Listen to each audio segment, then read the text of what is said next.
오늘 법화경 제7 화손유품 지난 시간에 이어서 하겠습니다. 오늘 법회지, 공원 법회지에 실려 있는 내용. 법화경은 중간중간에 자주 말씀드렸듯이 모든 존재의 실상을 밝히는 가르침이다, 이렇게 말씀드릴 수가 있습니다. 존재의 실상이라고 하는 것은 사람을 위시해서 천지 만물 산나만상 그 모든 것의 진실한 모습, 실상을 뜻하는 것입니다. 또 사람으로 이끌어서 생각해보면 사람에게는 육신이 있고 또 마음이 있다, 이렇게 이제 경험을 합니다. 육신의 실상도 우리가 정확하게 알아야 되겠고, 마음의 실상도 역시 정확하게 알아야 할 그런 문제들입니다. 실상을 아주 철학적으로 자세하게 설명하는 것은 제쳐두고 간단하게 법화경에서는 두 가지 입장을 이야기를 합니다. 그것을 흔히 궁극적 차원과 역사적 차원, 제가 그런 표현을 씁니다. 그걸 이제 전통적으로는 정문, 본문 또는 본문, 정문, 그렇게 이야기해요. 부처님을 이해하는데도 본불이 있고 적불이 있다. 본래의 부처, 그걸 우리는 본각 그래요. 모든 사람이 깨달음의 경지를 동등하게 갖추고 있다고 하는 이 사실, 또 그것을 이제 서가모니 부처님도 깨닫기 이전에도 본래 부처였지만 깨달음이라고 하는 그 순간을 통해서 비로소 부처가 됐다, 이런 표현을 또 해요. 그런 시각을 가지고 이제 시각 그래요. 그러니까 본래 가지고 있는 깨달음은 본각이라고 그러고, 비로소 35세 됐을 때 깨달으신 그 내용은 시각 그렇게 합니다. 우리도 마찬가지예요. 우리도 본래 가지고 있는 깨달음이 있고, 본래 부처의 입장이 있고, 부처라고 하는 사실을 법화경을 통해서 알든지, 궁화경을 통해서 육조스님같이 알든지, 아니면은 손가락 하나 세운 모습을 보고 알든지, 꽃 한 송이를 드는 모습을 보고 가슴 쫀다가 빙그레 웃어서 그 아임을 표현했든지 간에, 그렇게 아는 것을 그건 이제 어떤 역사적인 차원, 현상적인 차원으로서 그 시각의 차원이고, 또 그것은 말하자면 적불 자치로서의 차원이다, 이렇게 표현합니다. 그래서 부처님에게도 본래의 부처가 있고, 역사적인 차원의 적불 자치로서 흔적으로서의 부처님이 있고, 우리 사람 개개인도 그렇습니다. 사람 개개인도 본래적인 입장이 있어요.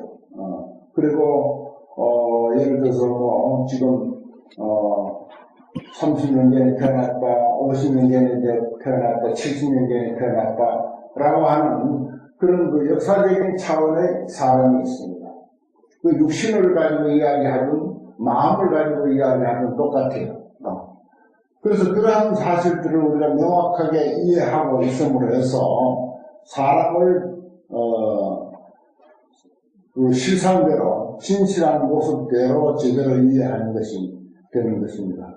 그리고 또 거기에 더하여 역사적인 어떤 현실, 현상적인 어떤 현실도 우리가 제대로 이해해야 돼요. 이 양면성을 모든 존재를 다 가지고 있습니다. 부처도 가지고 있고, 우리도 가지고 있고, 저 프라포를 나무 하는 것도 다 홍이 그러한 양면을 다 가지고 있습니다. 현상적인 입장이 있고, 그 원래적인 입장이 있습니다.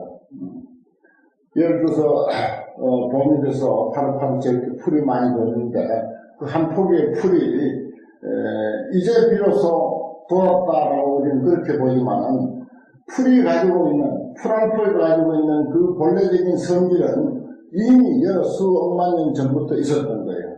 물이 그렇고 공기가 그렇고 거기에 가지고 있는 생명력이 그렇고 소위 4대로 구성되었다고 하는데 지, 수, 화, 금 그 무엇 하나도 비로소 3월이면 3월, 4월이면 4월이라고 하는 이 계절에 비로소 생긴 게 아닙니다.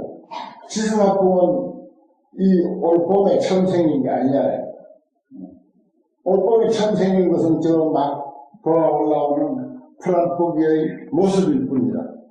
근데 그 푸른 포기의 모습은 현상적으로는 지금 막 돋았지만 그 본 성질은 지수화풍인가 다르게 그 지수화풍의 역사는 1, 2년도 아니요, 1, 20년도 아니요, 1, 200년도 아니요, 수천, 수만 년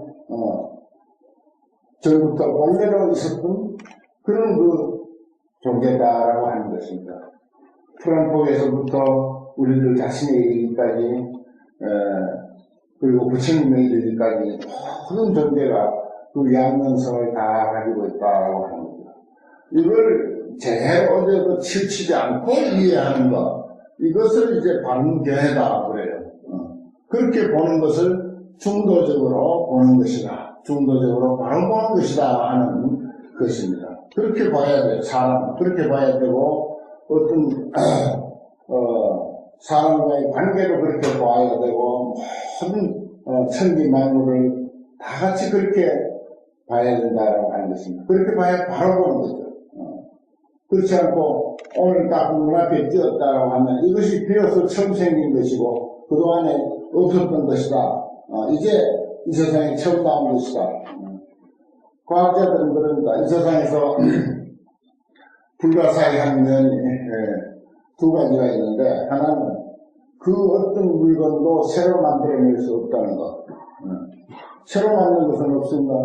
변화시켜서 보냐, 이것과 저것을 조합시키거나 아니면 거기서 어떤 화학적인 변화를 가해서 변모시켰을 뿐이야. 새로 만든 건 이 세상에 아무것도 없습니다. 새로 만들 수가 없어요. 또 없애려고 해봐야 종이 한 장도 아주 얇은 휴지 한 장도 완전히 없애지 못한다는 것입니다. 그 불을 태우면 없어지는 거 아니냐. 그렇죠. 아주 단순한 아주 1차원적인 그런 안목으로는 불을 태워서 없어지는 걸로 봅니다. 그렇지만 조금만 현대 교육을 받은 사람 같으면 이것은 불에 탔지만은 없어진 것은 아니다 라고 하는 말을 그냥 알아듣습니다. 그건 요즘 현대인들에게 아주 상식이 되어 있으니까요. 그렇습니다. 아무것도 없을 수가 없어요. 그 어떤 발달된 과학적 어떤 그 기계를 동원하더라도 휴지 한 장도 완전히 없앨 수 없다는 사실입니다. 그리고 그 어떤 기술로도 새로운 것은 아무것도 만들어낼 수 없다는 사실입니다. 새로운 것은 없어요. 그게 변모시켜서 이건 새로운 어떤 그 기술이다, 또 새로운 물건이다. 요즘 첨단 과학에 의해서 얼마나 많은 새로운 물건이 만들어집니까? 만들어지지만 그게 물질의 본질은 새로운 것은 아닙니다. 본래 있었던 거예요. 언제부터? 수억만 년 전부터 있었던 것입니다. 지금 스마트폰 얼마나 새로운 것입니까? 하지만 그것의 본질은 비로소 만들어진 것이 아니라 본질은 처음부터 있었던 것이고 그것을 우리가 어떤 그 과학적 기술에 의해서 여러 가지로 변화시키고 조합시키고 분리시키고 하는 그런 과정을 통해서 이제 얼굴을 조금 바꿨을 뿐인 것이죠. 예를 들어서 흙을 가지고 도자기를 만드는데 여러 가지 모습을 만들 수 있습니다. 또 그것을 또 부셔서 또 다시 흙을 만들어서 흙으로 또 다른 모양을 만들 수 있듯이 우리는 알고 보면 그와 같은 유구한 세월 동안 큰 얼굴을 바꿔가면서 이 세상에 이렇게 오고 가고 오고 하는 것이다라고 하는 사실입니다. 이 화성유품의 처음에 대통지성부라고 하는 부처님이 등장하는데 많고 많은 오랜 세월 이전부터 있어왔던 부처님이다 이런 말을 해요. 그러면서 그 부처님의 살아온 역사를 대충 이제 이야기하고 끝에 가서는 그분에게 16왕자가 있었다. 출가 이전에 16왕자가 있었는데 그분들이 부왕이 출가했다는 소리를 듣고 모두 따라서 출가하게 됐다.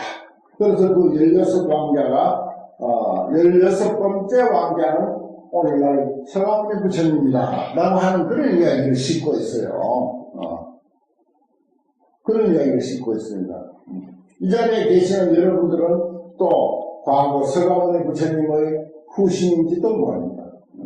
이와 같이 우리는 주고받고 주고 하면서 수많은 세월을 이렇게 얼굴을 수천만 번 바꿔가면서 그 형태와 모양을 수천만 번 바꿔가면서 오늘까지 이렇게 흘러가고 있다 하는 그런 내용을 화성유품 전편에서 그 대통지성부라고 하는 오래전에 부처님이 계셨다라고 하는 그 이야기를 통해서 우리에게 이렇게 가르쳐주고 있습니다. 그리고 그 다음에 화성유의 이야기가 비로소 등장해요. 그것이 아주 밀접한 관계를 가지고 있습니다.